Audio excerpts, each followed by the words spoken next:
তারপর আমরা আমাদের পরবর্তী কার্যক্রম পর্যন্ত পরিচালনা করব। আমরা এখানে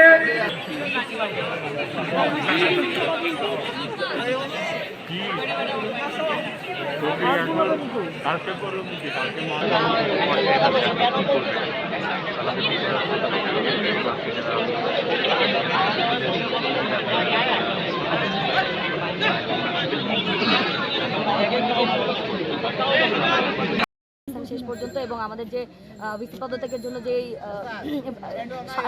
গণস্বাক্ষর কর্মসূচি হচ্ছিল ওই গণস্বাক্ষর কর্মসূচিতে তারা স্বাক্ষর করে গেছে। আমরা আসলে আমাদের দাবি একটাই, সেটা হচ্ছে প্রভোস্টের পদত্যাগ, ভিসির পদত্যাগ।